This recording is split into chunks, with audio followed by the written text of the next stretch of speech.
अस्सलाम वालेकुम आप सबको। देखिए मैंने आते ही पहले दूध गर्म होने के लिए रखा है क्योंकि सुबह बॉटल में डाला हुआ था और अभी इवनिंग का वक्त हो रहा है क्योंकि दूध ख़राब ना हो इस वजह से। वैसे वहाँ पे भी गर्म करके लेके आई थी, इस वजह से ख़राब नहीं होता है दूध अगर ट्रैवलिंग में हम इस तरह से लाते हैं। और यहाँ पे देखिए शाम का वक्त हो चुका है और मैंने कुछ बर्तन साफ़ किए, किचन हल्का हल्का साफ़ किया और यहाँ पे चाय चढ़ा दी है। और ये देखिए किचन के काउंटर पे किस तरह से सफ़ेद सफ़ेद सा हुआ है, पानी की वजह से ना इस तरह से दाग हो जाते हैं और इसको मुझे क्लीन करना है अच्छे से। बहुत सारे काम है, घर की हालत देखकर तो नींद आ रही थी लेकिन करना तो है ही। बहुत ज़्यादा थकान लग रही थी। अब चाय रखी है, सेकेंड टाइम चाय रखी है और फ्रिज की हालत देखिए, फ्रिज कितना गंदा पड़ा है और इसको क्लीन करना है क्योंकि जो भी चीज़ें लाई हुई है बैग में से निकाली है मैंने, बैग पूरी मुझे खाली करनी है। और देखिए इस तरह से पड़ी है सभी चीज़ें, सब कुछ सेट करना है लेकिन पहले फ्रिज क्लीन करना है। और ये देखिए करी पत्ता ना मैं ऐसे इस तरह से स्टोर करती हूँ, मैं हर बार बताती रहती हूँ कि इस तरह से ना बहुत अच्छे से स्टोर होता है करी पत्ता, हरा भरा रहता है। और इसे ना हमें इस तरह से रखना है कि कॉटन के कपड़े में डाल के फिर डिब्बे में, ताकि कपड़ा जो होता है वो एब्जॉर्ब करता है, अगर पानी भी मतलब गीला भी हो जाए तो, और बिल्कुल सा मतलब हरा रहता है। और ये सभी चीज़ें मुझे सेट करनी है ताकि ख़राब ना हो। मैं इतनी दूर से लेके आई हूँ और फिर ख़राब हो जाएगी तो मतलब क्या है, क्योंकि इतनी दूर से इतना बड़ा भारी लेके आना और फिर फेंक के देना मतलब ही नहीं ना। और फिर फ्रिज को क्लीन करना है, इसलिए मैंने यहाँ पे खाने वाला मीठा सोडा लिया है, उसमें नींबू डाला है। और ये वाला सॉल्यूशन महंगे से महंगे लिक्विड से भी अच्छा है क्योंकि इससे बहुत अच्छे से फ्रिज क्लीन होता है। देखिए मतलब अगर हमें फ्रिज की डीप क्लीन करनी होती थी तो पूरे शेल्फ पूरे कांच निकालने होते। मैं अभी नहीं निकालूंगी क्योंकि इतना मेरे पास वक्त नहीं। डायरेक्टली इस तरह से स्प्रे करके आप इस कपड़े से किसी मतलब हल्के हल्के हाथों से फ्रिज को पोंछना होता है ताकि ना फिर उस रैशेस ना आ जाए फ्रिज के किसी भी शेल्फ पे, इसलिए। और फिर देखिए मैंने बस हल्के हल्के हाथों से इसे इस तरह से क्लीन किया है। और मुझे अभी पूरी चीज़ें सेट करनी है क्योंकि अभी कल सुबह भी बहुत सारे काम है। जिशु की हालत ठीक नहीं है क्योंकि एक एक करने लग जाऊंगी तो पूरा मतलब समय का तो पता ही नहीं चलेगा। और बस इस तरह से क्लीन करके यहाँ पे मुझे चीज़ें सेट करनी है। और फिर बैग में जो भी कपड़े धुलने के लिए निकाले हैं वो डालने हैं धुलने के लिए। और फिर इनके कपड़े बहुत सारे पड़े हैं वो धुलने के लिए डालने हैं। और फिर जाऊंगी सोने, कल सुबह बहुत सारे काम हैं। और यहाँ पे नेक्स्ट डे हो चुका है। आप सबको गुड मॉर्निंग। जैसे ही मैं उठी हूँ पहले मैंने अल्लाह के यहाँ पे ना पूरा सा क्लीन किया है, पहले दिया अगरबत्ती लगाया। और रात में जिशु ना ठीक से सोया नहीं, उसको थोड़ी सी फिर से मतलब आधी रात में ज़्यादा सा थोड़ी सी बुखार लगी, फिर आधी रात में दवाई दी, फिर वो जाके सोया है। अब बुखार नहीं है उसको सुबह से।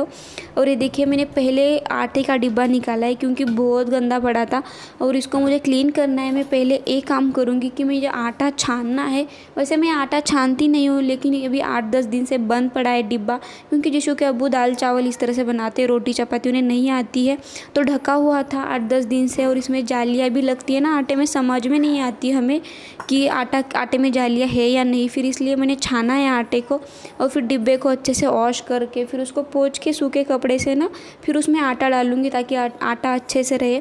देखिए हम वैकेशन पे कहीं पे जाते हैं या फिर घर से बाहर रहते हैं और फिर आने के बाद घर में जो भी चीज़ें इस तरह की होती है ना ज़रूर चेक करनी है अच्छे से, ताकि ना फिर अभी पहले तो हालात इतने ऐसे है कि बार बार बीमारी कैसी भी आ रही है और फिर हमें अपनी हेल्थ का ध्यान रखना बहुत ज़रूरी है। इसलिए मैंने पूरा आटा छान लिया है और फिर इसे मैं डिब्बे में इस तरह से डाला है और फिर इसको मतलब रखूँगी। और दूसरा भी आटा, ऐसी एक एक चीज़ मुझे बहुत सारे काम करने थे। मैं अभी जिशु अभी तक उठा नहीं था, अभी उठ जाएगा इसलिए फास्ट में लगी थी। फिर जिशु उठेगा तो मैं कुछ शूट नहीं कर पाऊँगी या फिर कुछ काम भी नहीं होगा क्योंकि ना अभी देखते रात में दवाई देने के बाद तो अच्छे से सोया है। और फिर मतलब ये सारे काम तो करने हैं ही, मतलब जैसे देखो उसको खाना बनाना है, खिलाना है और फिर दवाई दे के फिर एक बार देखेंगे या फिर वैसे बहुत सारी सभी तरह की दवाइयाँ है तो इस वजह से देखते हैं या फिर अगर लगता है तो फिर लेके जाना है हॉस्पिटल में। और यहाँ पे मैं बना रही हूँ बीटरूट की चपाती। और देखिए बीटरूट की चपाती बनाना मतलब जैसे पराठे की तरह ना, इसको ज़रूर खाना चाहिए बीटरूट को। हम डायरेक्टली तो नहीं खाते क्योंकि कई लोगों को पसंद नहीं आता है। और फिर इस तरह से बना के खाते तो एक थोड़ा समझ में नहीं आता है कि हमने बीट खाया है। और फिर यहाँ पे मैंने लहसुन, करी पत्ते और बीट को अच्छे से ग्राइंड किया है इस तरह से, थोड़ा सा पानी डाल के। और इसमें जितना चाहे, मतलब थोड़ा सा बना रही हूँ मैं वैसे। और फिर गेहूँ का आटा डाला है, हरा धनिया, और इसमें नमक डालना है। और जैसे हम नॉर्मल चपातियों के लिए आटा मतलब गोल बनाते हैं उस तरह से बनाना है। साथ में मैंने नॉर्मल सादी वाली चपातियों के लिए भी बनाया है। और फिर चपातियाँ बनानी है, साथ में बीट वाली चपाती भी बनानी है। मैं सब कुछ खाना बना के रख दूँगी ताकि मुझे जीशु उठे तो उसको टाइम देना है।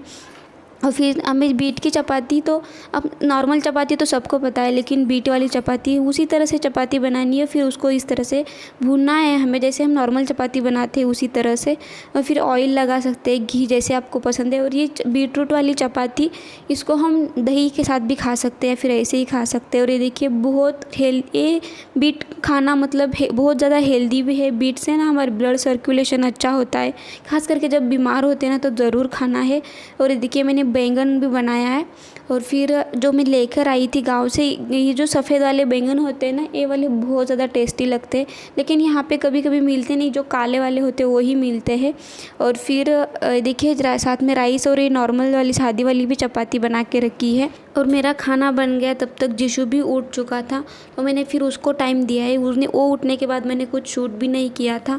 अब दोपहर का वक्त हो रहा है और मैं जा रही हूँ कोरपड लगाने, क्योंकि कल से मुझे टाइम नहीं मिला आने के बाद, तो बिल्कुल भी टाइम नहीं मिला।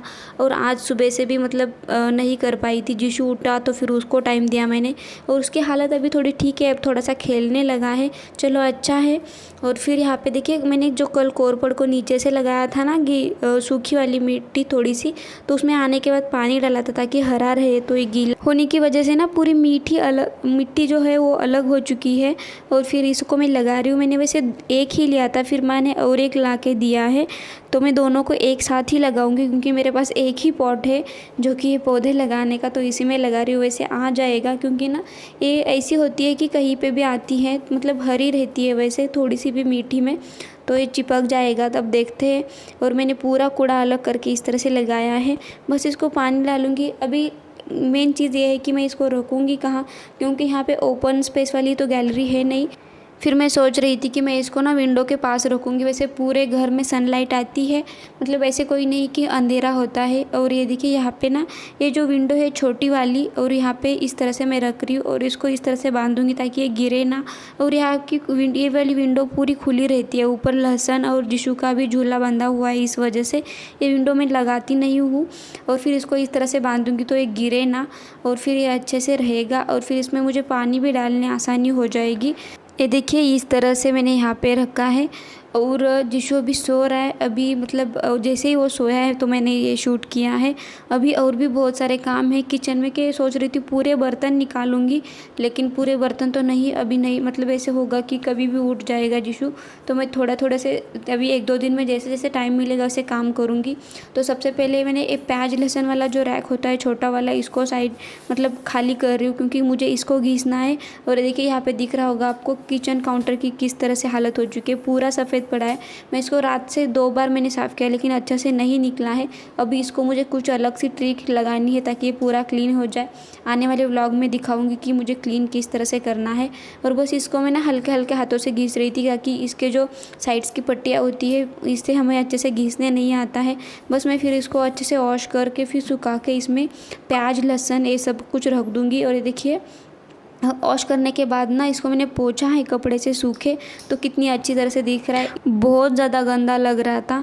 और ऐसे काम हम करते हैं ना तो एक अंदर से अलग ही सुकून आता है, जो भी हम काम किया और पूरी अच्छी तरह से हुआ ना, पूरा अच्छा सा लगता है। और फिर देखिए इस तरह से प्याज 2 शेल्फ में रखी है थोड़ी थोड़ी सी।